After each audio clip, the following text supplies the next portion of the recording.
Welcome to the Prescott Lab Podcast, not just theory, practical science for everyone. I'm Dr. Jonathan Prescott, a physician and integrative medicine researcher at the Ravenshade Institute for Human Health. Gentlemen, take a quiet breath with me. Think back to the long years you've shared with the woman beside you, the dinners, the laughter, the quiet nights when the house finally grew still. You believed you were giving her everything, not just loyalty, not just presence, but satisfaction. And yet, here's the truth that so few men ever dare to ask: has she truly felt the deepest levels of pleasure with you? Surveys tell us something unsettling. More than half of women admit to faking an orgasm at least once. Not because they don't love their husbands, not because they don't value the life you've built, but because they didn't want to bruise a man's pride. That silence has followed couples for decades, leaving many men unknowingly living in an illusion. I've watched strong men in their 60s and 70s, veterans, teachers, fathers, sit in my office stunned as they learned this for the first time. Their faces carried both pain and relief. Pain because they realized their wives had often stayed silent. Relief because at last they understood it was not their failure, not their weakness. It was simply biology no one had taught them. And that is why I am here with you tonight. To break that silence, to replace illusion with knowledge and frustration with hope. Because the truth is not cruel, the truth is liberating. Once you understand the body's design, you can give your partner something she may have been waiting her entire life to receive. But before we begin, I need to ask something of you. If you have not yet subscribed, do it now so you never miss another conversation like this. And if this moment stirs something inside you, a memory, a question, even a regret, then tap the like button. Every single like tells my team this work matters, and it gives us the energy to create more of these episodes for men just like you. It is not vanity, it is fuel, and together you and I can make sure that the science, the stories, and the solutions keep coming. So let us start. Tonight we begin with the first and most overlooked source of female pleasure, the clitoris. Think of it as a hidden flame, waiting to be sparked, carrying more power than most men have ever imagined. The hidden flame, why the clitoris holds the key. Gentlemen, if there is one truth I want etched into your memory tonight, it is this. The clitoris is not just an organ, it is the very heart of female pleasure. For decades, men have been told that stamina, penetration, or even sheer willpower were the marks of a great lover. But biology tells a very different story. What you see on the outside, that small nub of flesh above the vaginal opening, is only the spark at the tip of the flame. Beneath the surface, the clitoris branches inward like the roots of an ancient tree, wrapping around the vaginal canal in ways most men were never taught. It is not a small button. It is an entire network of erectile tissue, alive with sensitivity that swells with blood when arousal begins. Here's the staggering fact. The clitoris contains over 8,000 nerve endings. That's more than double what you carry in the head of your penis. Let that comparison settle in for a moment. Think of the sharpest sensation you've ever felt at your own tip, then imagine something twice as responsive, twice as electric, hidden in her body. This is not speculation, this is anatomy. And yet for generations, men never heard this truth. In my office, I once sat across from Raymond, a 68-year-old retired teacher. He had been married for over 40 years. He loved his wife deeply, provided for her, cared for her, but he carried a quiet unease. "Doctor," he told me, "I always felt like she enjoyed closeness, but I don't think I ever really lit that spark." When I explained the structure of the clitoris, its reach, its density of nerves, its role as the true ignition point of female orgasm, his eyes filled with both sorrow and hope. Sorrow that he hadn't known this sooner. Hope that it wasn't too late to learn. And it is never too late. Gentlemen, the body is forgiving. With patience, attention, and tenderness, men well into their 70s and 80s have discovered that they can reignite their partner's desire. The science backs this up. Research published in the Journal of Sexual Medicine shows that women whose partners engage in consistent clitoral stimulation report significantly higher rates of orgasm, intimacy, and relationship satisfaction regardless of age. But here is where many men stumble. They treat the clitoris as if it were a switch, flick it, and pleasure will follow. That is not how it works. The clitoris responds best to gentleness at the start. Too much pressure too soon can overwhelm, even cause discomfort. Think of it like starting a fire in the hearth of a cold winter home. You do not throw heavy logs onto a fragile spark. You begin with kindling, you fan the ember, you let the heat build until the flame is strong enough to consume more. As her body responds, blood flow increases, tissues swell, and the entire network becomes alive. That is when sensitivity heightens and pressure can gradually build. But never forget this: her signals, her breath, her sounds, her movements are your roadmap. They tell you when to slow, when to deepen, when to let the fire grow on its own. I've seen marriages transformed by this simple shift. Men who once believed desire had withered with age suddenly found their wives reaching for them again, touching them with a new softness, smiling with a new spark in their eyes. Because when she feels her pleasure is not only seen but prioritized, she awakens. Passion, even after decades of routine, comes alive with a power neither of you thought possible. So understand this, gentlemen: the clitoris is not optional. It is the beginning. It is the foundation. Ignore it and you are trying to build a house on sand. Honor it and you set the stage for a connection she may have been silently longing for her entire life. And yet, as vital as this hidden flame is, it is only the start. Because deeper within her, there lies another source of sensation, mysterious, often misunderstood, spoken of in whispers but very real.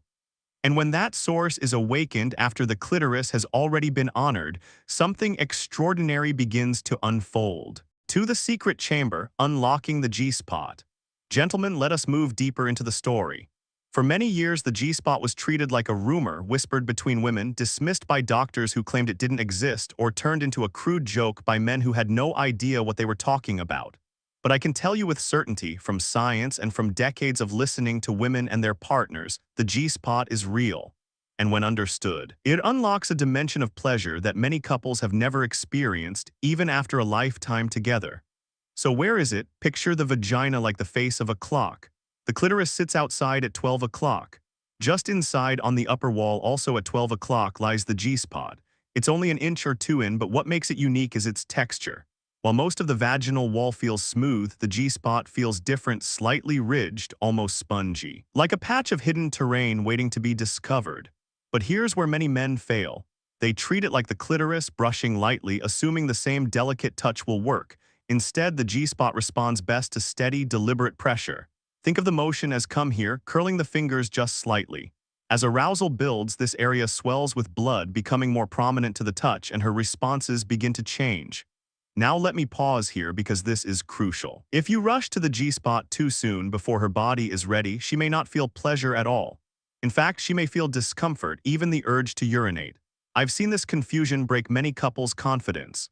Men try once, their partner pulls away, and they decide the G-spot must be a myth after all. But the truth is simple: the G-spot was never meant to be awakened alone. It needs the spark of the clitoris first, just as a locked door needs a key. Only when her body is fully alive with arousal does this secret chamber truly reveal itself. I'll never forget Leonard, a 72-year-old retired engineer. He came to me with a quiet sadness. "Doctor," he said, "my wife and I still love each other, but it feels like the light went out years ago. She doesn't seem interested in intimacy anymore."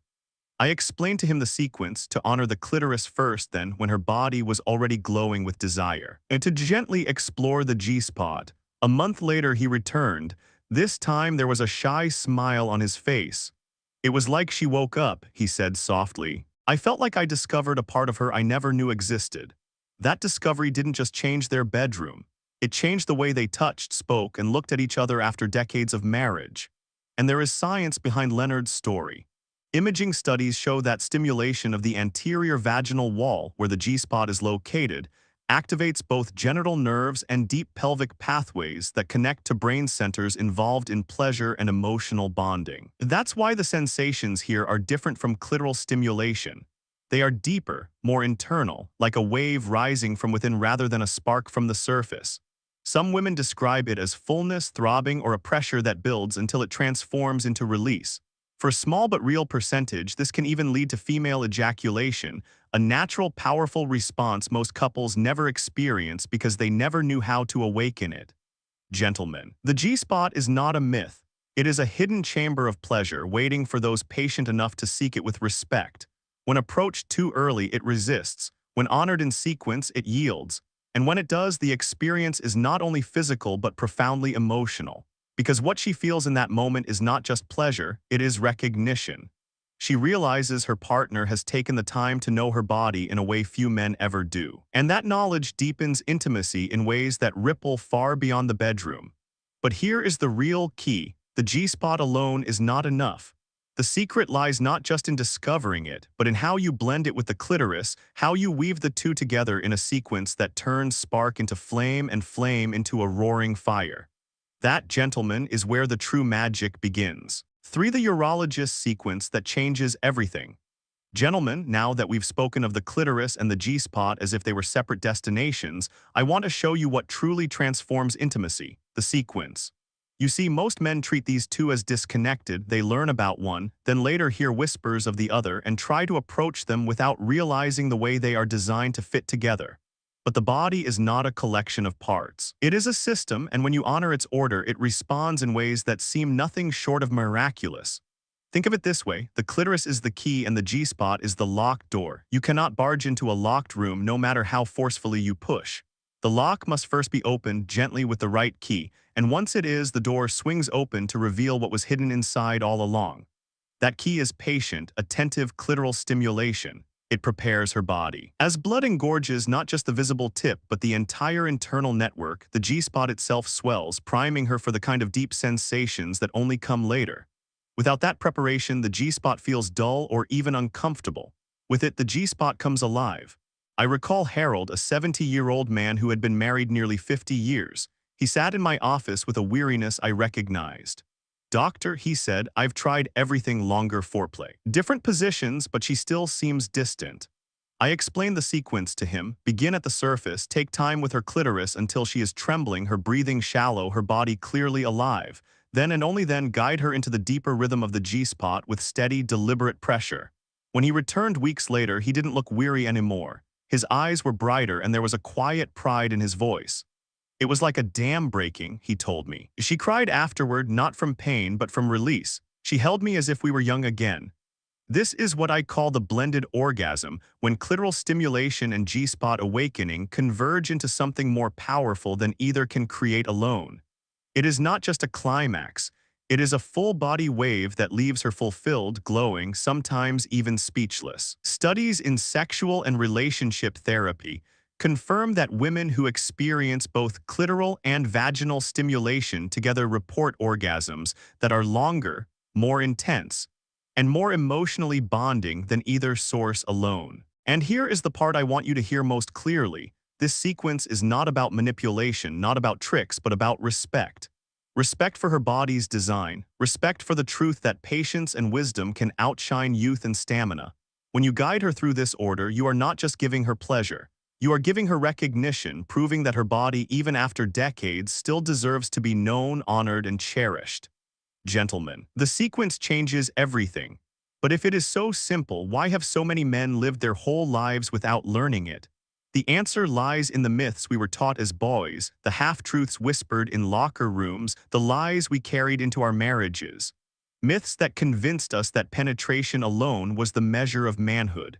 And unless those myths are broken, no amount of knowledge will set us free. For the oldest myth, why penetration alone fails.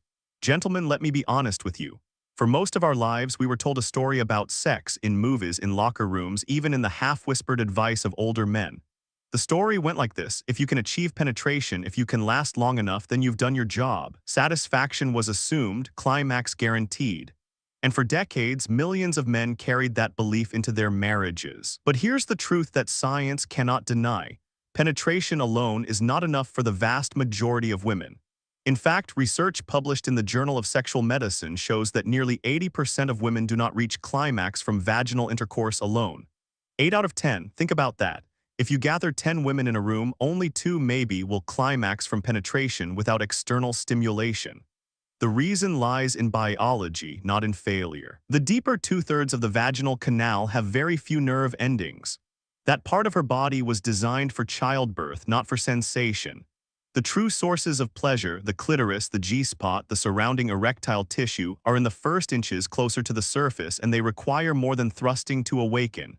I remember Charles, a 66-year-old former Marine who came to me carrying a heavy burden of guilt.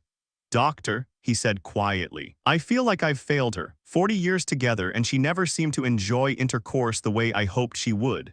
His wife sat beside him, her hand gently on his, her eyes filled with love but also with truth. "It's not you," she whispered. "It just never quite did it for me." That moment broke his heart, but it also freed him, because once the myth was shattered, they were able to talk honestly. They learned to focus on clitoral stimulation before and during intercourse, something they had never dared to speak about. Within weeks, their intimacy felt reborn. The weight of unspoken disappointment lifted, replaced by laughter, touches, and a closeness they hadn't felt in decades. Gentlemen, hear me clearly. If she does not climax from penetration alone, it is not your fault. It is not hers either. It is anatomy, and once you let go of the myth, the pressure eases. You are no longer trapped in the belief that your worth as a man is tied to how long you last or how forceful you thrust. Instead, you are free to focus on what actually brings her joy, patience, attention, and the willingness to learn her body's true language. And here's the beautiful twist. When an older man finally understands this truth and applies it, his partner often looks at him with a new kind of admiration. Not because he is stronger, but because he is wiser. Not because he performs harder, but because he listens better. That, gentlemen, is what separates a good lover from a great one: wisdom, not brute force. But this old myth is not the only one we've been carrying. There is another burden men have dragged with them for a lifetime, one born in the shadows of locker rooms and carried into every bedroom with quiet shame. The belief that size, specifically length, is the ultimate measure of a man's worth.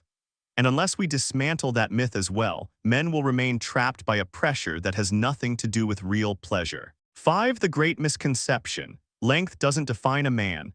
Gentlemen, let's talk about one of the heaviest weights men have carried across their lifetimes: the obsession with size.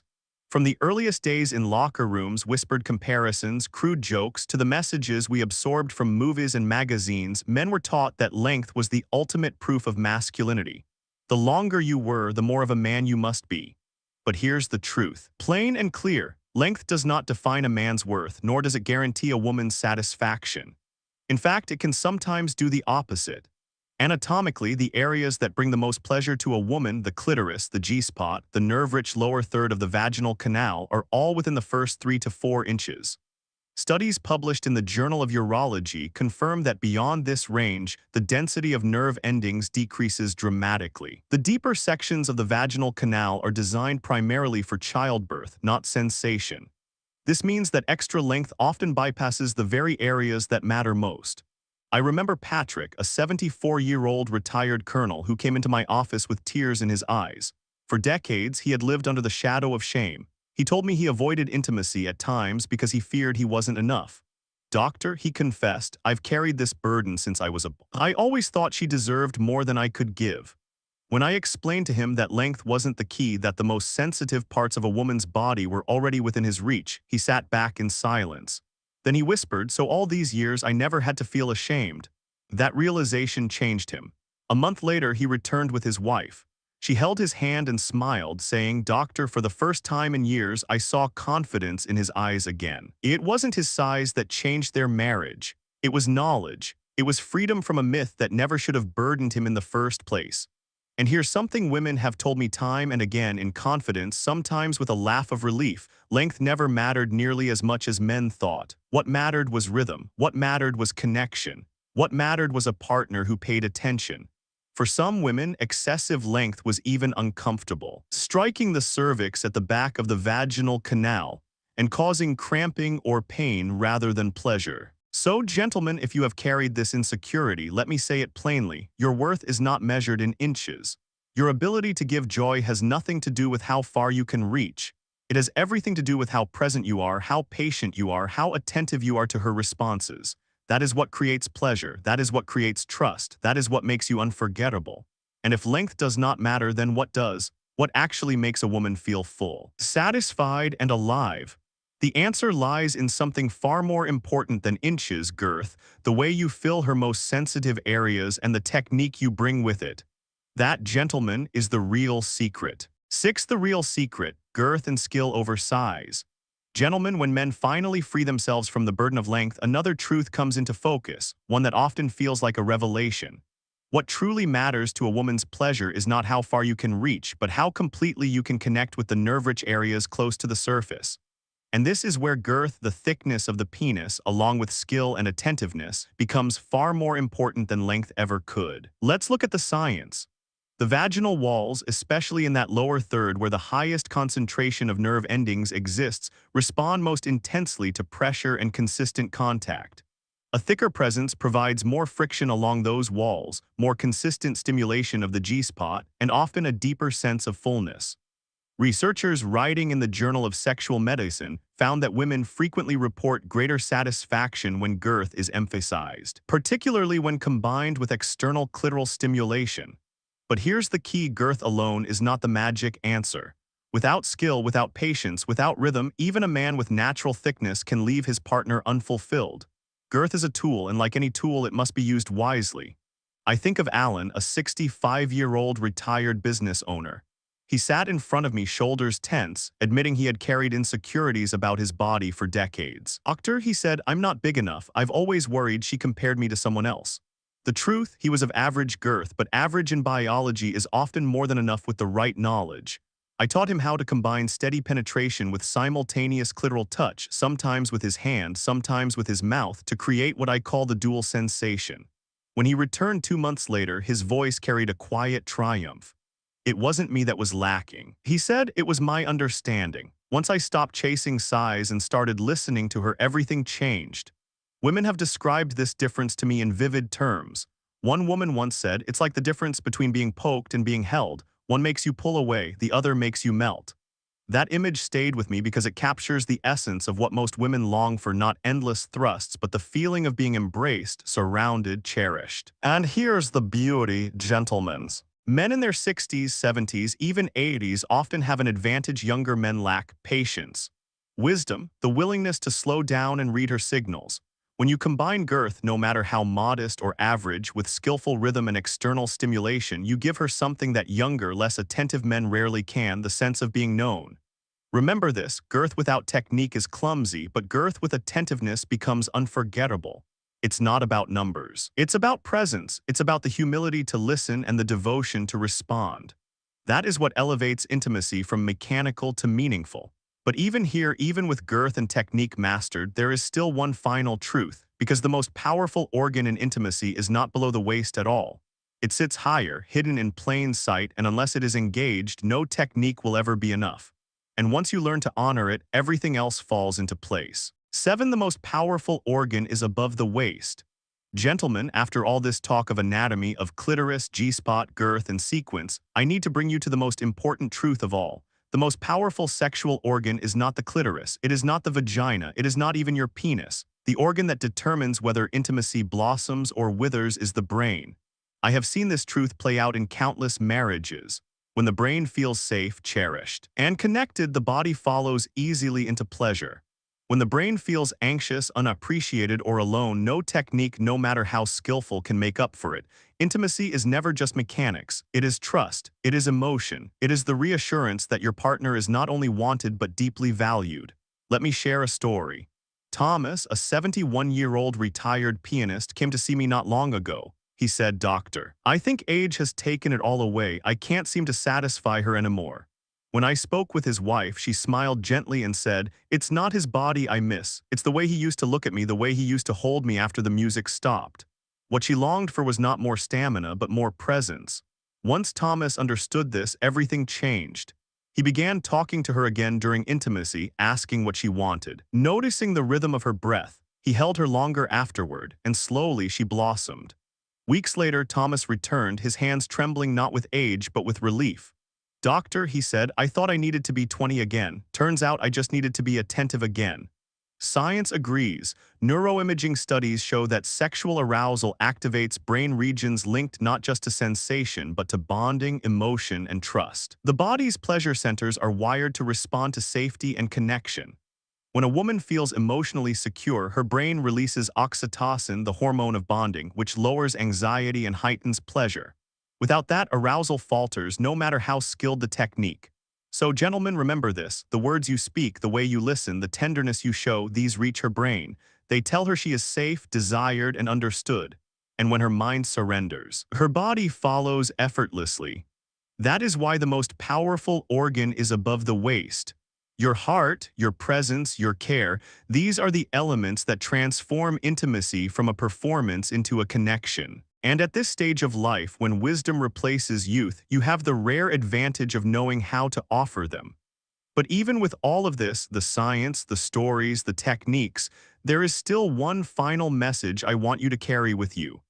A message not just about sex, but about manhood, aging, and connection itself. 8. The final word, connection, not performance.